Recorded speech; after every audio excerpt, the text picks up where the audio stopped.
everybody, welcome back to my channel. My name is Janelle. Thank you so much for joining me. Today I'm going to be doing my very first review of my first book in February, which is Rebecca by Daphne du Maurier. So I started this book at the end of January and just finished it yesterday, so that would have been February 2nd. All in all, I really love the book. I do have very hot and cold emotions, but all in all I did quite enjoy it. So for the first half of the book, I really enjoy Daphne's writing. I love the way that she described her characters, the way that she describes the settings and the atmosphere and the landscape and emotions and furniture. Beautiful, stunning. I quite enjoyed it. The thing that I didn't like was I felt like it was quite a slow burn. And while I was enjoying what I was reading, I thought it was going to move a bit faster because it's like a dark gothic novel with some kind of like haunting mystery element to it as well. So I expected, the things that would happen to happen in a faster sequence. Now, my main problem was there was one particular point in the book where there's hints that something's going to happen, where, not hints, but you as a reader can put together something that's not going to go well, and you're waiting forever. It's drawn out so long for this event, this moment to actually happen. And it's just, I didn't like the wait. I was like, no, it's like the kid in the car. Are we there yet? Are we there yet? Are we there yet? I knew where we were going. Can we get there, please? Was really how I felt.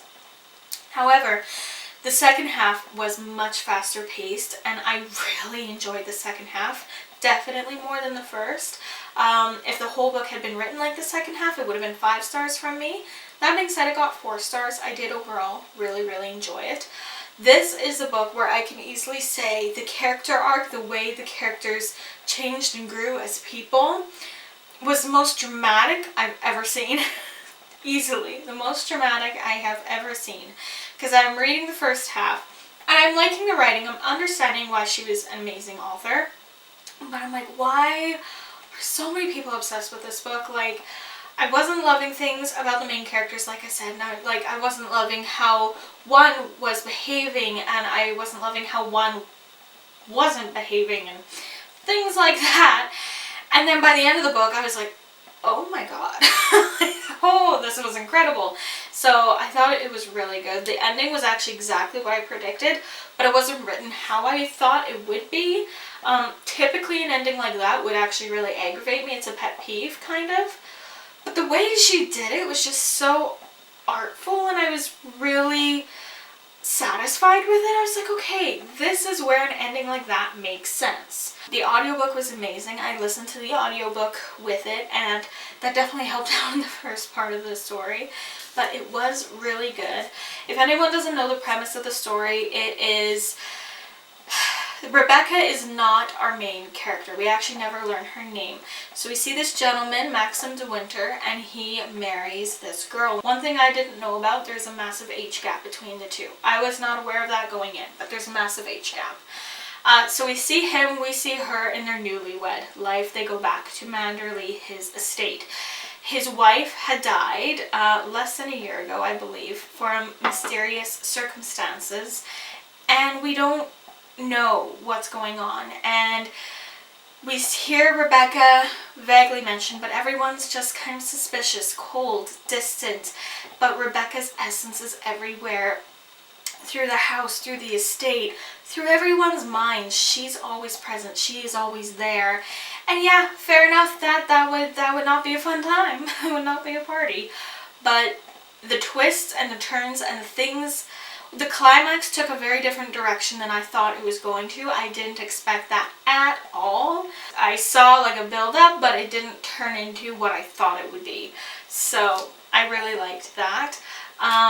Again, I just would have liked if it was faster paced the whole way through, but all in all, it was definitely worth the read, and I would read it again. So obviously, it definitely didn't ruin the book for me. I think I just would have done better if I'd known going in to expect a bit of a slow burn at start, at least just for me personally. If anyone's read Daphne du Maurier's work and is a fan and has read Rebecca, let me know which one to read next, if it should be My Cousin Rachel, or she has what Jamaican in, let me know.